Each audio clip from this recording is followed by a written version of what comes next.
Student, welcome back. Now, the chapter 13 is very close to end, and we would like to solve illustration number 8.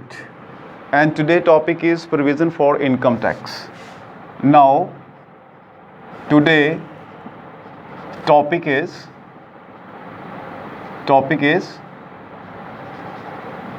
provision for income tax. Provision for income tax, right student? So in illustration number 8 we are given the opening balance of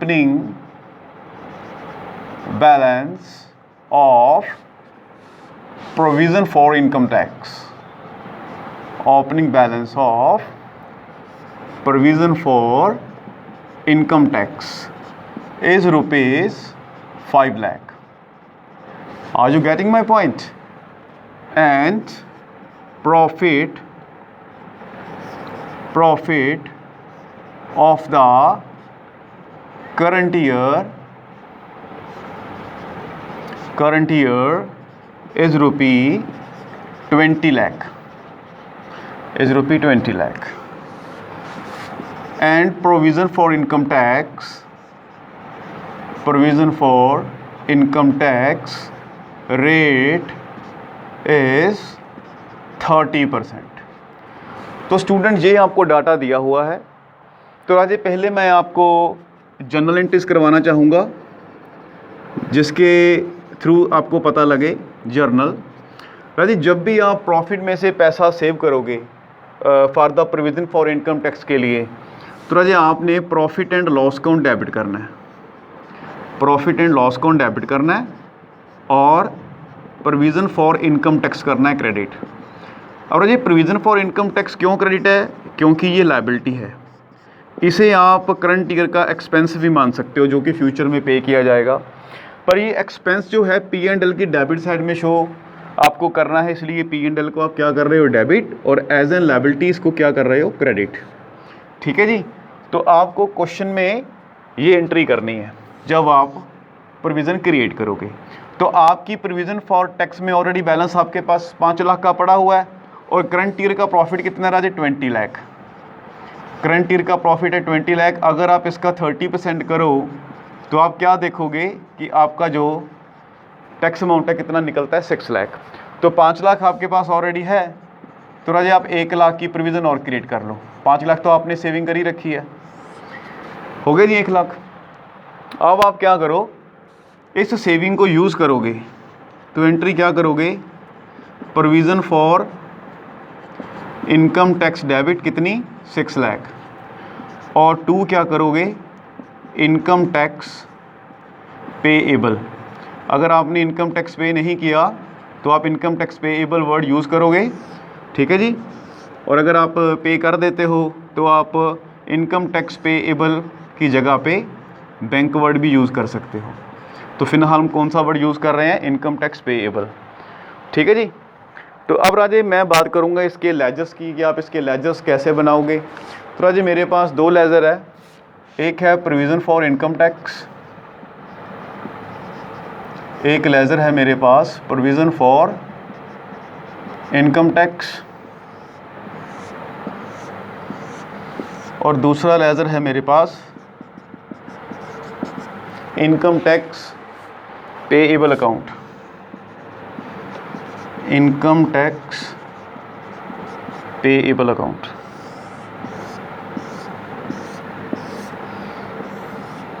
तो ये होगा राजे आपका debit, credit, particular,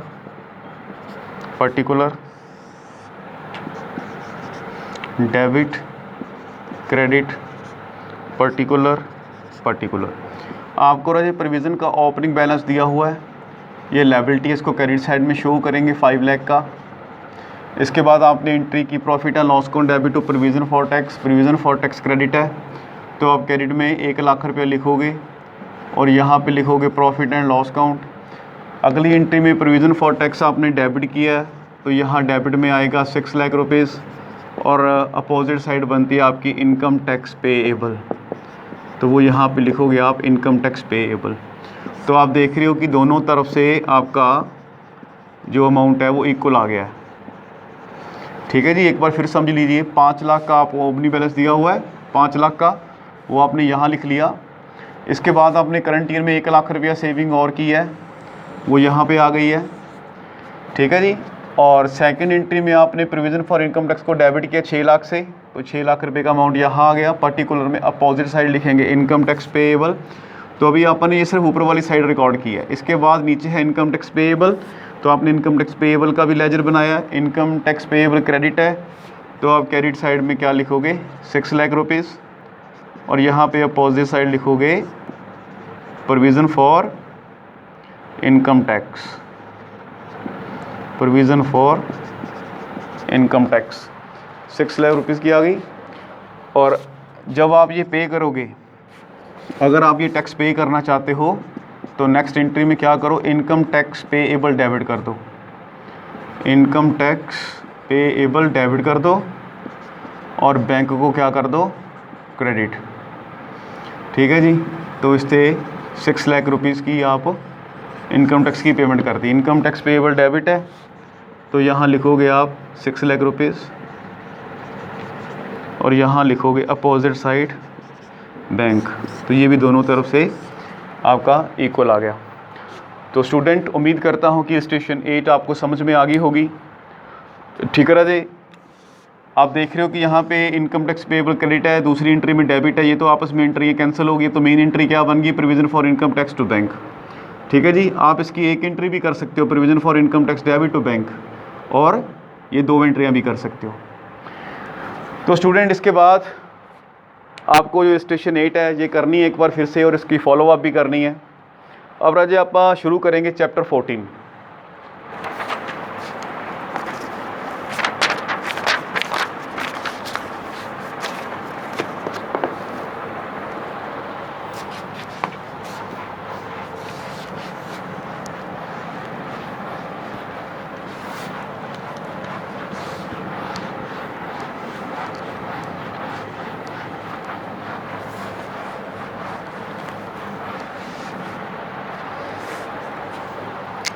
राजे मेरे पास chapter 14 है, chapter 14 जिसका नाम है bill of exchange. राजे इस चैप्टर में जनरल एंट्रीज़ हैं, टोटली जनरल एंट्रीज़ वाला चैप्टर है ये। तो राजे सबसे पहले मैं बात करूँगा इंट्रो की। इंट्रो में क्या है कि आप मोस्टली गुड्स बेचना पसंद करते हैं कैश सेल। आप कैश सेल को क्या करते हैं, मोस्टली लाइक करते हैं, बट ड्यू टू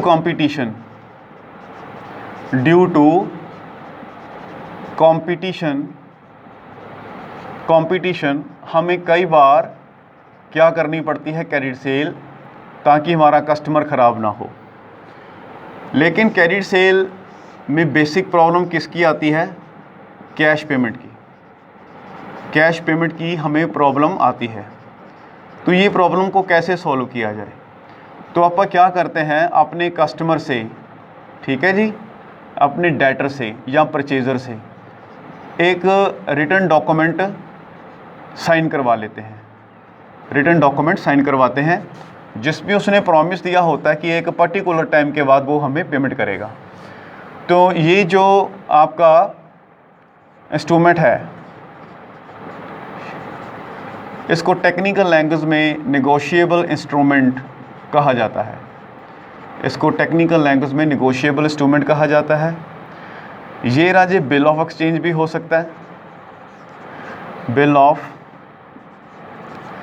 एक्सचेंज भी हो सकता है, ये राजे चेक भी हो सकता है, और इसको प्रोमिसरी नोट भी कहा जा सकता है। इसको प्रोमिसरी नोट भी कहा जा सकता है। तो राजे अगर आप बात करें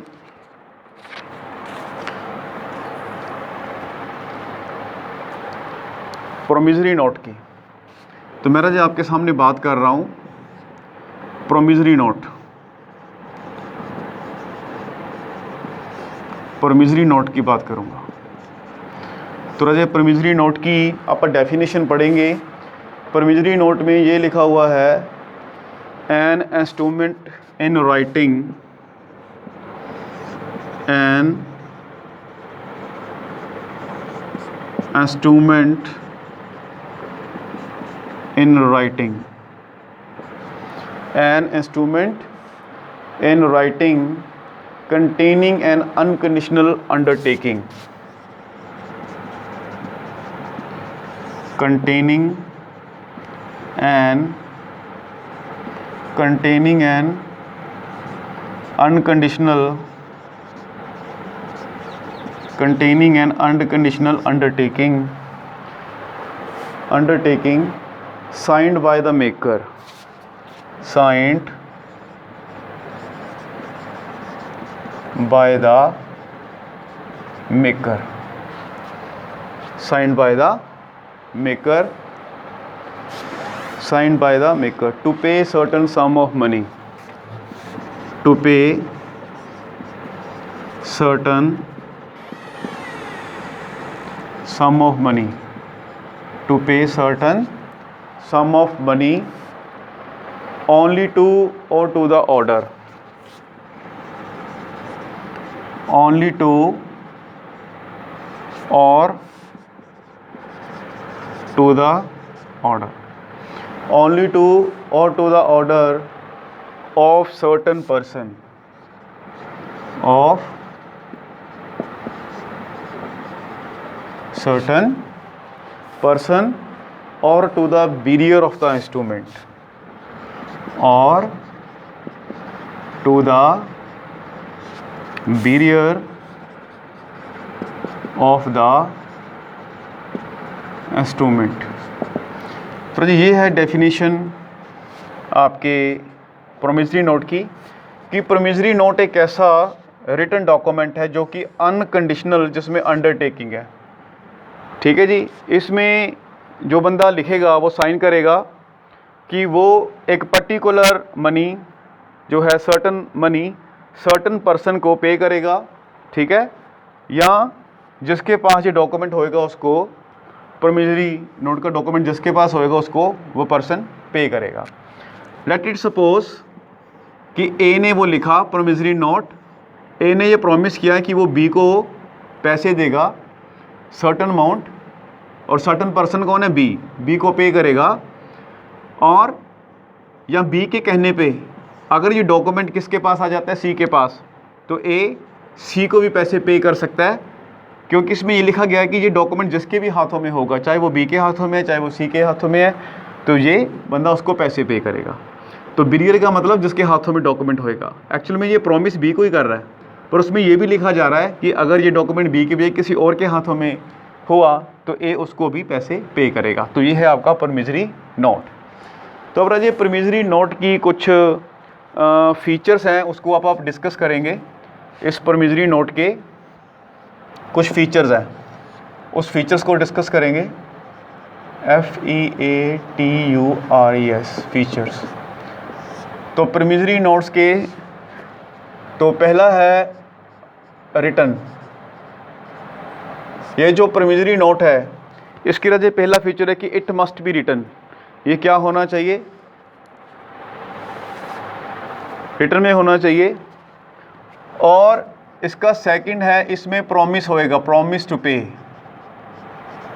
प्रॉमिस टू पे। इसमें राजे प्रॉमिस किया होगा कि एक सर्टन अमाउंट सर्टन पर्सन को दी जाएगी। और तीसरा क्या है कि ये जो प्रॉमिस है वो अनकंडीशनल होगा। जो प्रॉमिस होएगा, प्रॉमिस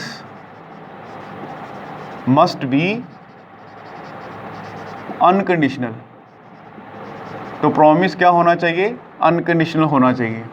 तो ये इसकी कुछ फीचर्स हैं कि प्रॉमिस जो होएगा वो अनकंडीशनल होएगा। ठीक है जी। तो इसमें ये साइन होएगा मेकर से, साइंड बाय मेकर, मेकर इसके ऊपर साइन करेगा। ठीक है जी, जो इसको लिखेगा।